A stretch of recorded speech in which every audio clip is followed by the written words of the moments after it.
And when people get to that point and they ask the question inside their hearts, how am I supposed to, if I understand what's good, how am I supposed to actually do that good all the time and to be right because I'm wrong? And the answer is a relationship with God. And that relationship in the Old Testament and the New Testament was really expressed with a particular word. It was expressed with the word of covenant. Covenant was really an interesting term, and it has to do with two parties kind of meeting together and kind of like shaking hands. This is what a covenant was about. This is an agreement between at least two people. It's an agreement in relationship form. And that's why the Lord says this in, again, verse 1 of chapter 8. In addition to they've rebelled against the law, he says, they have transgressed my covenant. I made an agreement with them. You know, just like you would make an agreement with someone when someone gets married. You're entering a covenant.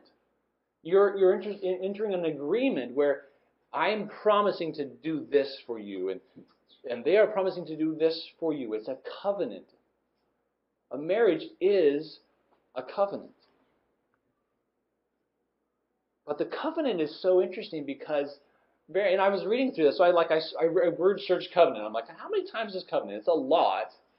And I was noticing as I was reading through every example where the word comes from, that there was not a lot of stuff about like people, like there were a couple instances of like, oh, make sure you follow my laws and stuff, but it was largely about the Lord just making promises that are just kind of abundantly good and merciful and kind with his people, right? With Noah, he made a covenant, and the rainbow is the sign of the covenant. There's the covenant and there's the sign of it. The rainbow is he's saying, I'm not going to flood the earth. He's making a promise. He doesn't have to make that promise.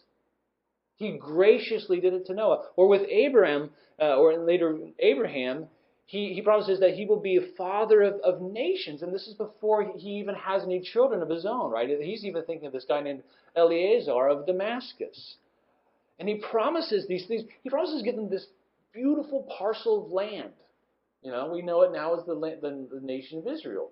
But originally he just said, I'm going to give you just all this land, you know. And then he promises to be their God, you know, to be their God, you know. And so a lot of these covenants are to call it just a handshake of even parties with the Lord is not accurate. It's really, if you can imagine, like, you know, when you go to a football game and you have like the giant, like the hand with the finger going up, you know, the huge hand, you know, that should really be a worship thing. We could do that here. But it's like that size of hand and a little tiny hand, and he's saying, like, I'm going to really carry you through this. I'm going to make an agreement to kind of love and bless you, though you're not really going to be doing a lot to make this happen.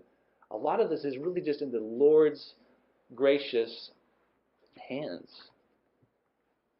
And they were about God making promises to us, promises of things that he would fulfill. And we also have a covenant as New Testament believers.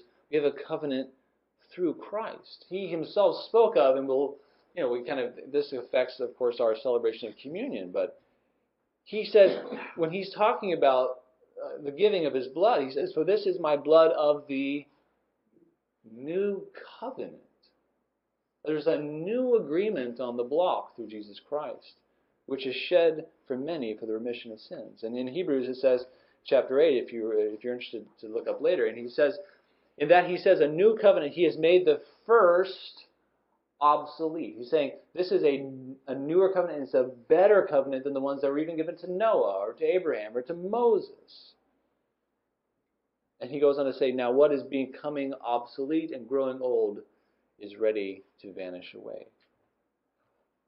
But here's the tie-in between, although there are these differences between the covenants, how we abide by covenants is actually the same way. You can only abide by a promise that God gives by saying, okay, I believe it. Like that's the work you have to do as a person who's receiving this giant hand offering to you. Like, I'm going to give you this land. And did Abraham say, like, no, that's a terrible idea. I don't want that. No, he was like, I mean, I'm paraphrasing here. Awesome. Great. That's all you can do to receive. This is the work of the believer, right? To believe on Him who is sent. That's your work, and this is why people are always telling you in Christian circles, hey, man, are you praying enough? Are you reading the Bible? Because that is the primary work of the believer, is to remain in the covenant that was given and offered to you so graciously. We have to abide by covenants because they are relational agreements. We have to abide by them by relational faith. And we have to walk by His Spirit, which is His way, in order to get the benefits of His covenant. Walking with Him by relationship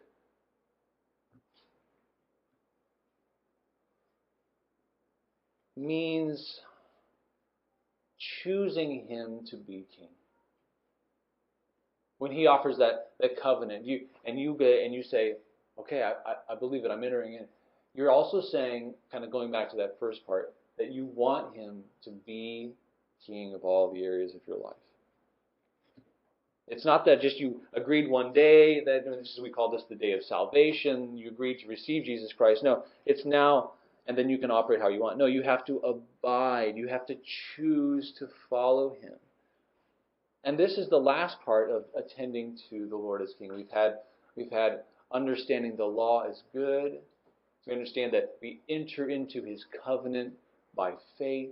And this is the last part. Attending to God, of attending to God as King. And it's where they say here in verse 2, my God, we know you. But God says that they've rejected the good. This is like Him saying, you can't have your cake and eat it too. You can't have both. You can't claim relationship and then reject what is good. And of course, the implicit with that is kind of falling back on this issue of what is the law. It is an expression of His goodness. It is good in and of itself. You can't just reject that and then claim to have relationship, because again, that's a splintered understanding.